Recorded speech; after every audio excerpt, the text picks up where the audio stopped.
Guitar pickups were invented during the time of the big band era. Jazz music incorporated both guitar and large brass sections. To offset a guitar's mellow tones, a pickup device was developed to amplify the vibration of the guitar strings, generating a louder sound. The guitar pickup was invented in the early 20th century. The device allowed musicians to plug into a new sound that would later define rock and roll. Production starts with an edged steel part. A technician applies glue to the spine and attaches plastic strips to the glued areas for full adhesion. He glues a second edged steel part to the first, creating a bobbin for wire windings.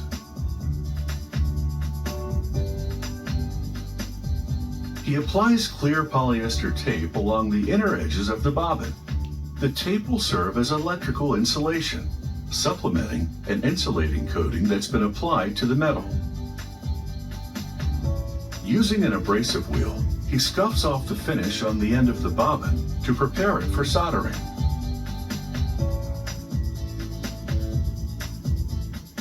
The scuffed bobbin is the one on the left.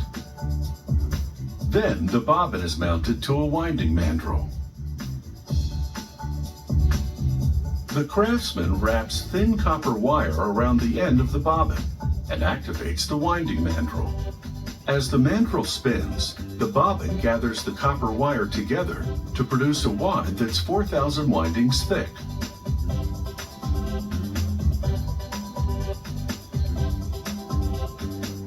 The bobbin containing thousands of copper wire windings has created a path for magnetic energy.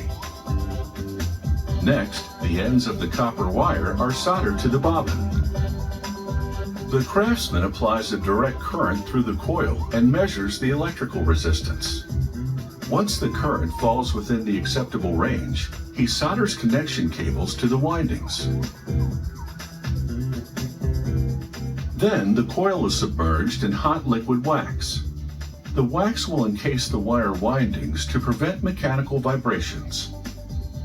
Next, the craftsman inserts brass pins into a press fixture. He places a steel channel on top of the pins, piercing the pins through the channel.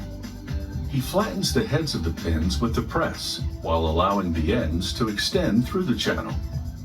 To stabilize the assembly, he places rubber and steel washers over the protruding pins.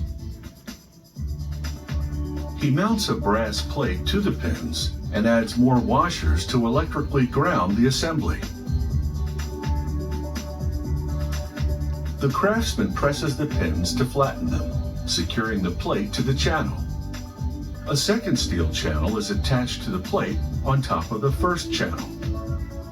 The dual coil assembly contains a higher output and will counteract electromagnetic interference. While most pickups had magnets inside the coils, this pickup contains magnets on the outside of the coils. This design reduces hum from electrical interference. The craftsman solders a ground wire to the unit and applies more solder to one of the pins to connect the coil cables. The coils are inserted in the channels. A burnt chrome finish can be applied to the pickup's outer casing. The burnt chrome casing produces a discoloration that adds visual interest. He now pipes a generous amount of epoxy into the casing cavity and inserts the pickup.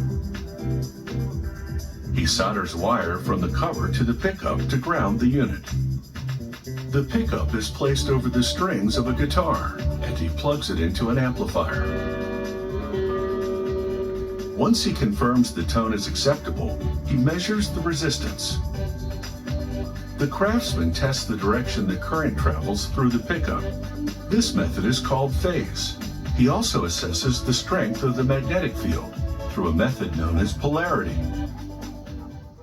Even though it's taken just 15 minutes to make this guitar pickup, due to its sustainability, it should last for years, providing musicians with plenty of good vibes. This is the Dell AI. Pickups. ups. Oh, big ups.